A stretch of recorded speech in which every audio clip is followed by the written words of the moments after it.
Okay, I'm back. So I just want to give a little input on the alternators on these things. I got 430,000 miles of mine.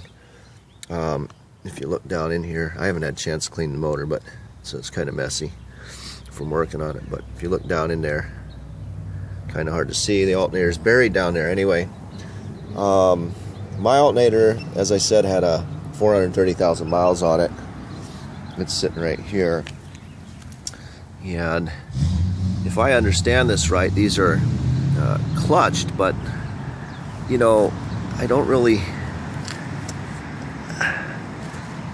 think they're clutched. I've been told they're clutched, but I don't think that pulley is big enough to maintain a clutch in it. So, a long story short, I just figured, you know, my headlights are getting a little dim.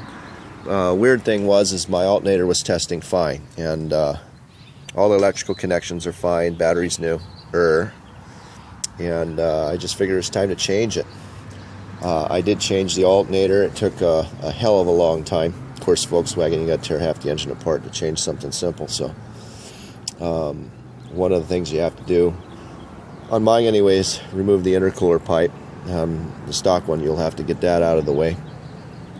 You'll have to remove the pulley, loosen the pulley on the power steering pump first, and then you'll have to remove the AC compressor. That's the second thing. Remove the serpentine belt. Remove the tensioner, which is sitting right here, under here, right? Those are 13s on the tensioner, 13s on the pulley for the power steering pump. Take the pulley off after you've got the serpentine belt out. Remove the tensioner. Make sure you put your bolts back in where they belong. One of them on the tensioner is longer than the other two. There's 3 bolts holding the tensioner. 4 6mm Allens on the pulley. Tensioner's out of the way. Pulley to the power steering pump's out of the way. Serpentine belt's off. Remove 4 bolts on the power steering pump. 3 on the left side, 1 on the right side. Don't remove the power steering pump, just push it back out of the way. Trying to remember if there's another step I'm forgetting here. So you can get your alternator out. It's going to be a bear. So anyway, the next step should be, and you can look up a video on this, someone's got a video on this whole process on YouTube, but the next step should be to loosen and take out the bolts on your alternator after you've removed the electrical connector. 2 of them, 1 plug on the back of the alternator, and the I think it's a 16mm nut. Make sure you disconnect your battery. Very important. You don't want to bump into your positive wire with your cooling pipe and have it short out. So to get the alternator out, you're going to have to unbolt it, of course, and then there's these hoses that are in the way. Primarily, you've got a smaller cooling line that you have to kind of feed around the alternator when you're pushing it to the center of the car to drop it through the hole, which gives you about, you know, half an inch of room on either side. What I did is I made sure that the smaller rubber cooling hose was pushed over the ears of the alternator, because you got these ears on here. So if you look here, you've got an ear here and an ear here. So when you drop it down facing the car, those ears are going to face down. So this alternator, when you pull it, these have to be facing down, and you'll pull it like this.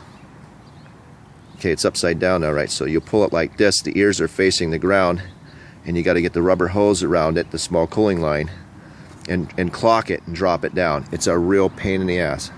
Take your time. The cooling fan's going to be in the way. You're going to have to use a small pry bar. Very gently push the cooling fan away from the alternator as you work it out. Getting it back in, you've got to get around that rubber hose without tearing it. And then you've got a cooling line that's going to be in the way, which is your main cooling line right there.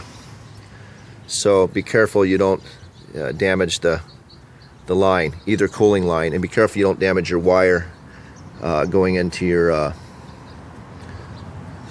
hell, that is a sensor for your oil pressure sensor line. Okay, I believe. Yeah, oil pressure sensor or temperature sensor.